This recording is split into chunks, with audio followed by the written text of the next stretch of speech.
Hey guys, let's talk about last night's episode of Chicago Fire. And this show definitely knows how to pull at the heartstrings.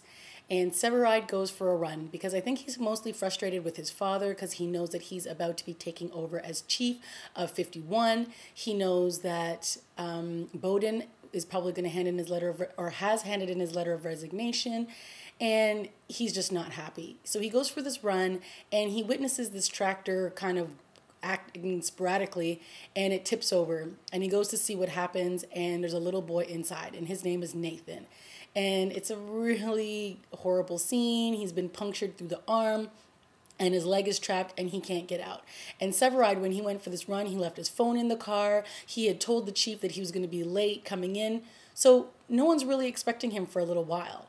And there's nothing around. It's completely open space and nobody can hear anybody screaming for help.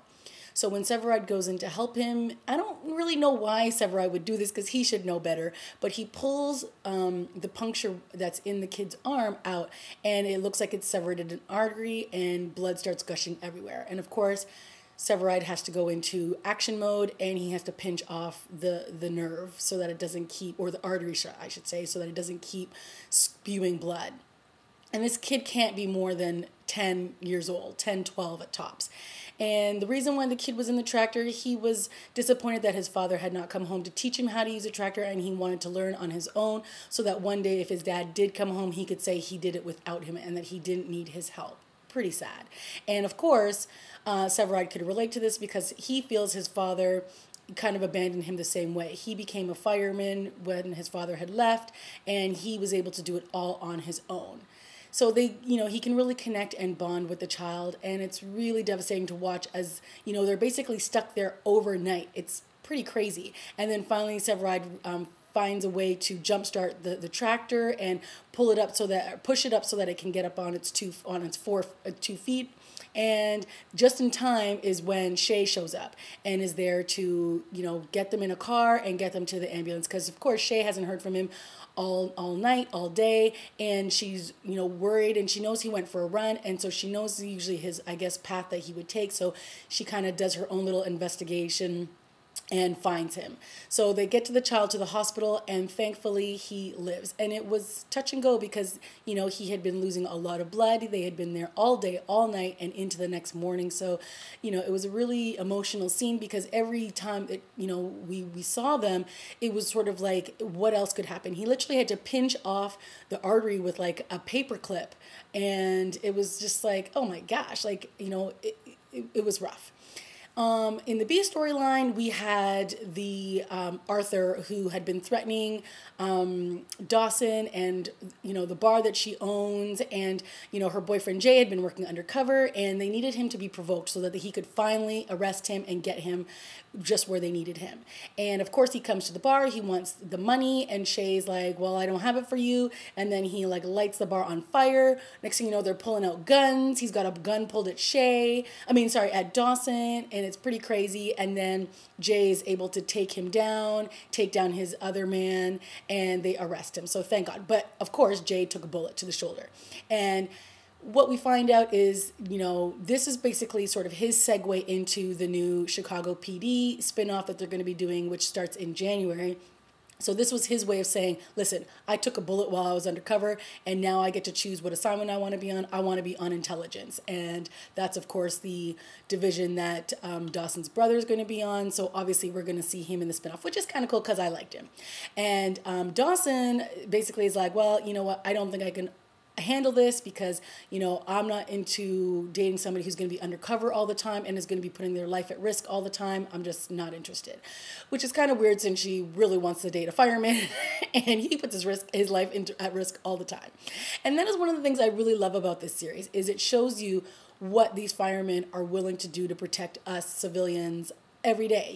They're either willing to go into a tractor that's been turned upside down, they're willing to go into a car that's about to fall off of a bridge, or, go into a burning building. It's crazy the things that these guys are, willing to do to protect us. And it's pretty admirable, and it's wonderful that we get to see all these different types of situations that they get put into.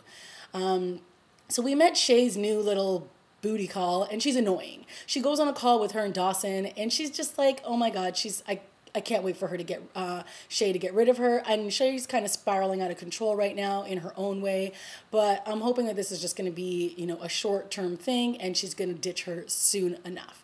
Then we had Mouch, who was obviously running to be like the elected spokesperson for all the firemen, and it didn't go so well. He did not win his campaign because, you know, he wasn't willing to go dirty on the campaign trail. And, you know, when you don't go dirty, you kind of don't win.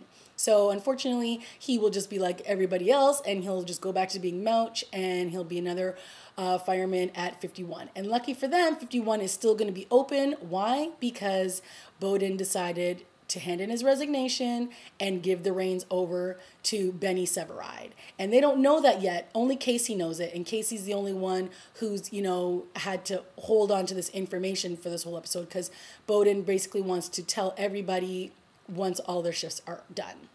So lastly, we have Casey, and, you know, he's been taking care of the two boys who were the sons of one of the firemen who passed away at the very beginning of the season. And, you know, he's got some really heartbreaking scenes that he's in, because the son comes to the station for the first time since his father's died. He didn't want to go back. He was always really sad anytime they talked about the station.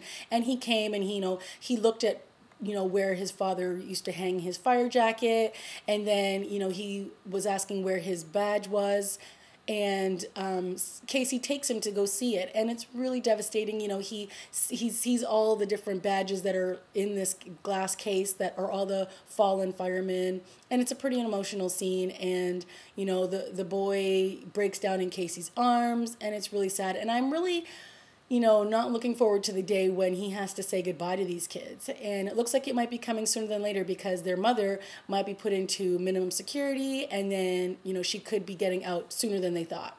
So, you know, another powerful episode of Chicago Fire. This show, again, it's like a family show. You know, it pulls at the heartstrings. It shows you some personal life things that are going on, as well as what they deal with on a daily basis.